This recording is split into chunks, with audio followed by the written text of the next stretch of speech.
Hi, my name is David Knight, and welcome to those amazing Psalms. Psalm 26, Holding Your Head High in a Fault-Finding World. Have you ever been accused of doing something you didn't do? You're not alone. In Canada and the US, it is estimated that more than 10,000 people are wrongfully convicted of serious crime every year.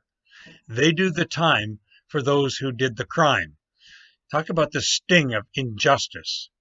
And then think of the millions of lesser accusations between neighbors, between work colleagues, between spouses.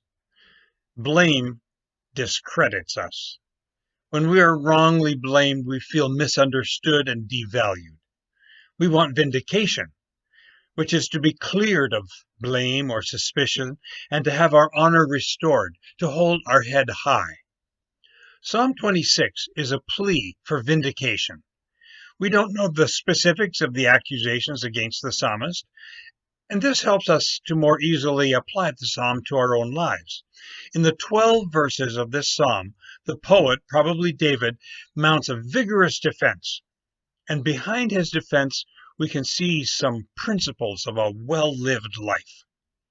David appeals to God to be his judge and to exonerate him. The cultural norm in David's world would be to avenge himself by some act of revenge against his accusers. David was wily and scrappy enough to do that, but instead he entrusts his case to God. That shows great character strength and is part of a larger pattern of life. David says, I have lived a blameless life, which is not a claim to moral perfection, but of personal integrity. The Hebrew word for blameless carries the idea of undivided loyalty. He says, I trust in the Lord without wavering. His commitment to God does not change with the weather or with his moods.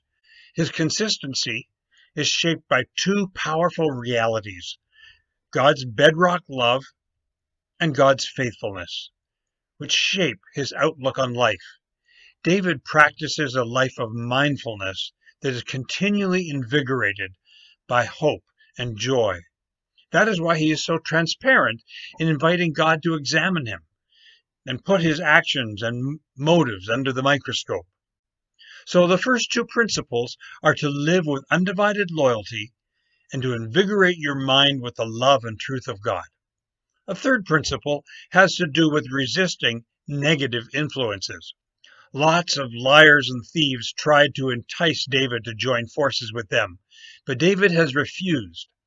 Perhaps his resistance is the source of the accusations against him. But David resolves to guard his life by refusing their poison influence.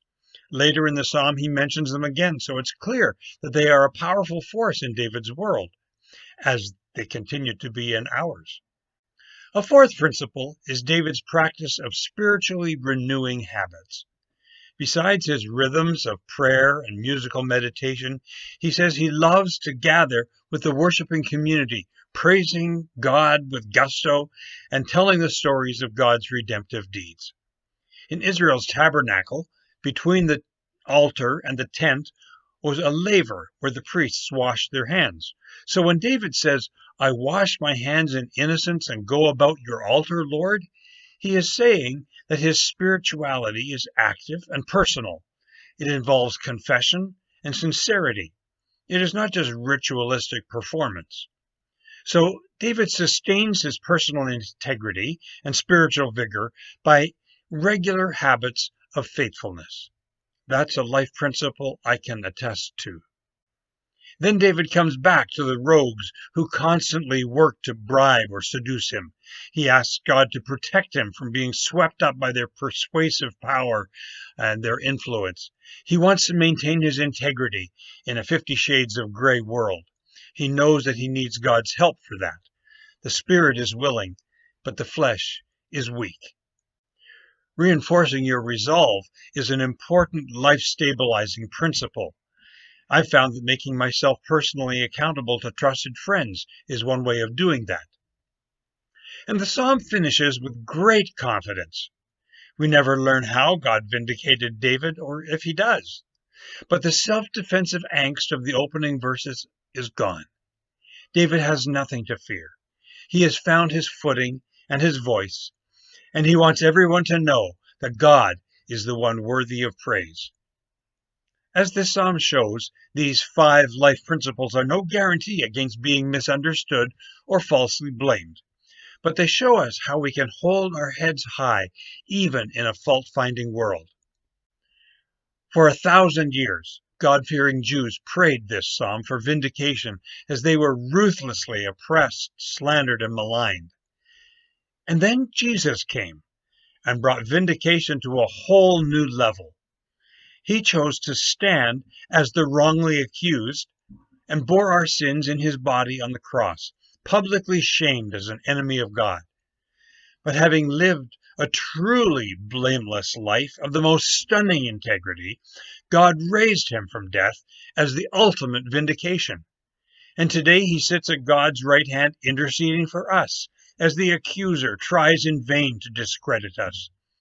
As Paul wrote in Romans 8, who would dare even to point a finger?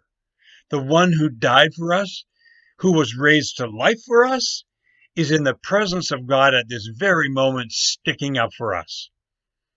Vindication doesn't come any better than that. Take care.